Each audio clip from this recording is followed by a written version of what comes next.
It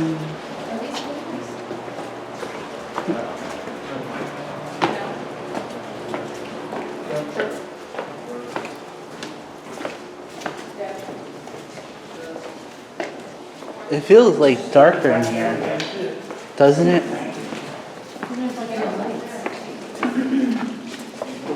No, but doesn't it kind of give you like a dark... No, I'm serious.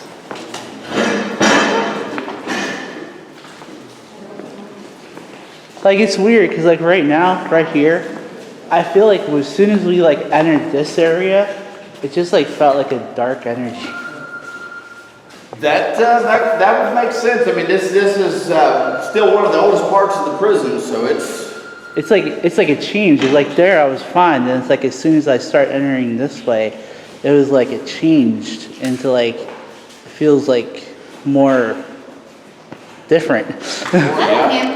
It's weird. It is. That was from MTV in 1999. They filmed a show called Fear here at the prison, and they done weird stuff like that with handprints and making pentagrams on the walls and stuff and all that. Chest screws. And by the way, the Shadow Man picture that was taken actually right outside that door, standing in front of the cafeteria door. Really? That's where that Shadow Man picture was taken, right in front of that cafeteria door out there.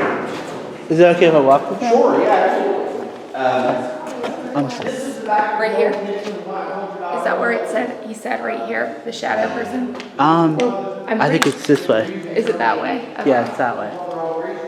Sorry. I'm trying to look at ghosts myself. So that's why I'm here. Wait.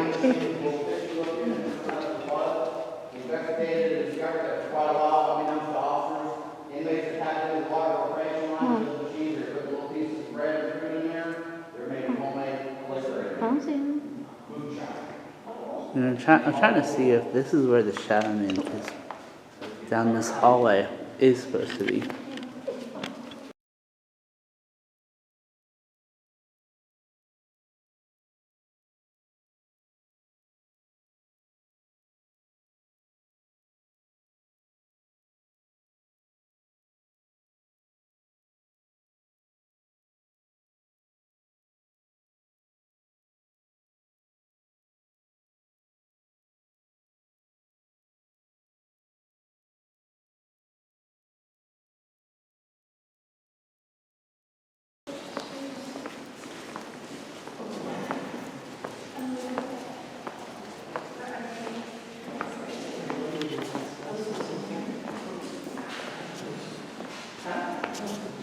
Oh, this is the electric chair.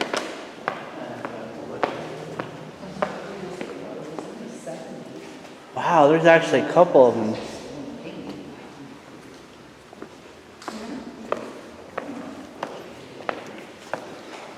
Over this way, there's like 8 electric chairs.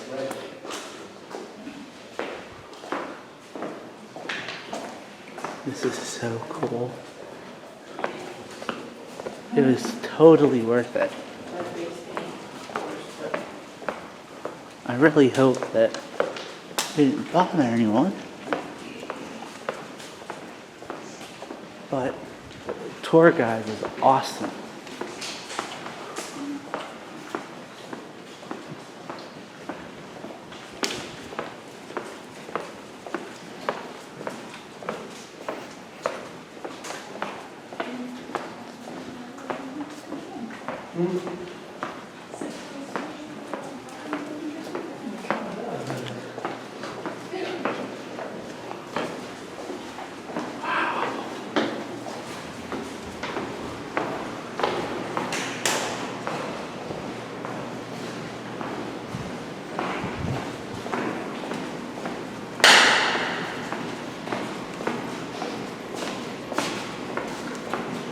Oh, this is awesome.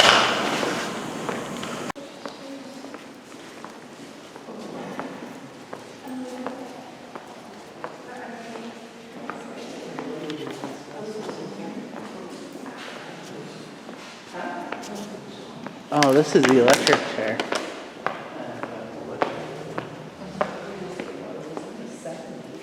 Wow, there's actually a couple of them.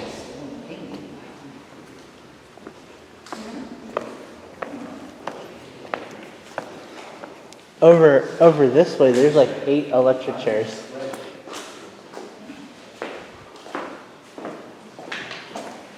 This is so cool. It was totally worth it. I really hope that it didn't bother anyone. But tour guide is awesome.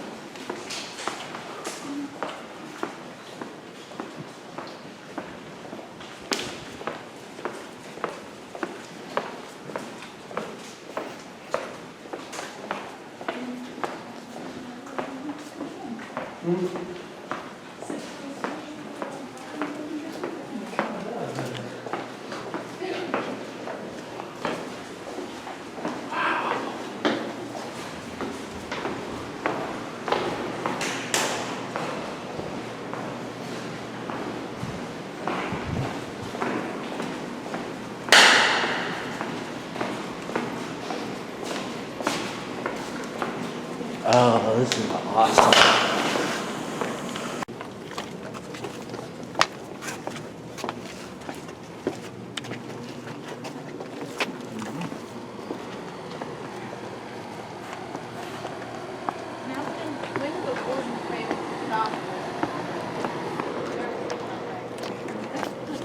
So this is the outside. Around 1960, that they moved out of the old administration building.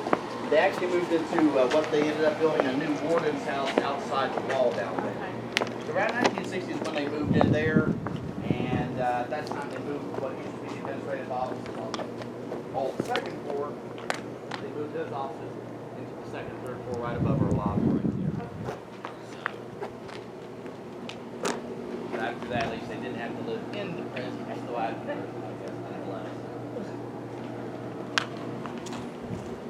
See how much different this site looks where this is built by contractors, not by inmates. Inmates started to help with the construction of the south end, but in October of 1929, the Great Depression began. Congress passed a law you couldn't hire an inmate for work. So that's why this is mostly done by construction crews. South Yard was general population mainline yard. You could have as many as 300 guys out here at once. So they call this grand finale. General population. Wow.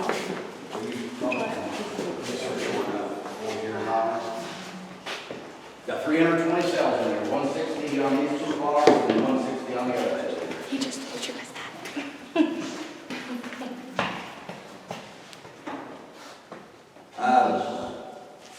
Notice there's quite a variation in colors in the cells. They probably would have had at the time when they painted it. But you guys did this artwork and stuff. Who decided to make that?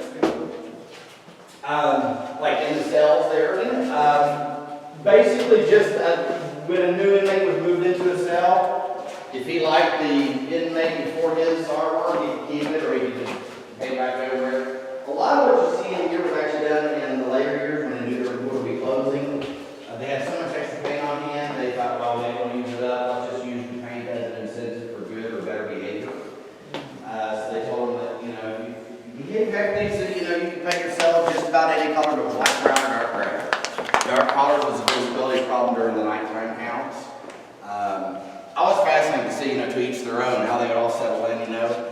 Matter of fact, the first two down there are pink and purple at, I think it's 17 and 18. Those are what we call Martha Stewart cells, and that was home to Sweet Lucy and Wonder Woman. And they were very popular here. Sweet Lucy would actually take Skittles candies, and he would lick either side to get the dye wet, and that was his eyeshadow. Rolling Stones had sticky fingers, he had sticky eyelids.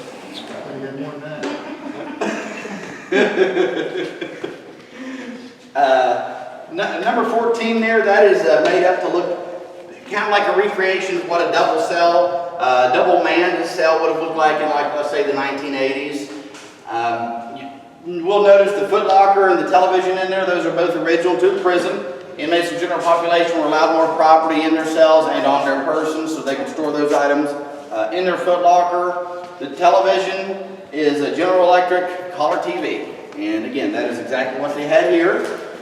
Televisions in correctional facilities now are made of a thick, like a see-through plastic material. That way it's not as easy for inmates to hide items in, and also easier for officers to search electronics for contraband, things like that. So just to give you an idea, and that's, like I say, that's still a work in progress. It's not completely furnished, but it starts to give you more of a complete picture of, when it's furnished, how crowded that gets, much less, with 2 grown guys in there. So you'd have 500 to 600 inmates in New Hall, and on a good day, 4 COs. On a good day. Usually it was 2 or 3 in here, but ideally you'd have 4. For almost 600 guys. They call this Migraine City because how loud it was. You got an echo chamber in here. You got guys walking, talking, chitter chatter, radios and TVs blaring, guys screaming out loud, right on the words and everything, and that was around the clock. You can come in at 4 in the morning and there'll still be a bunch of guys taking a shower. So for an officer's job to try and listen and maintain security control, it's very tricky to listen and hear if an inmate is being assaulted, robbed, stabbed, or worse in a cell when you've got all this going on. So it's very easy for inmates to get away with certain things just by the matter of just circumstance in here. So they were only locked out at night, really from 10 p.m. to 6 a.m. These guys can come and go for the most part during the day as they please. They could go to the yard, come back from the yard, go to industry and have jobs. These guys, of course, could go to the dining hall we were in earlier. So these guys really did have a lot of freedom of movement in comparison to everyone else here. But these cells are from the late 50s. They're all electronic, but they're mechanically locked.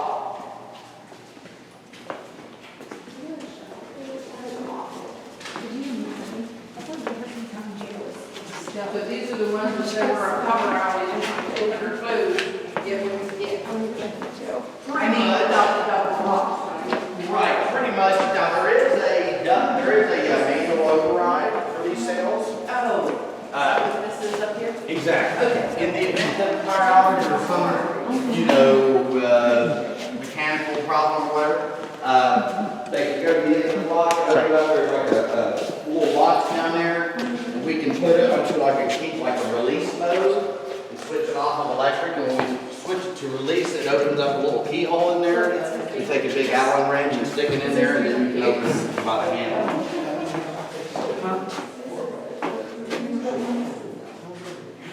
After the 86 riot, the inmates were the heck out of this place. They were there in St. Louis off the wall, cell doors off the grass. For about a month or 2 after the riot, when they could get necessary repairs made, they were locking some of these guys down in here with locking chains and padlocks. You imagine how fun that was. So, crazy stuff.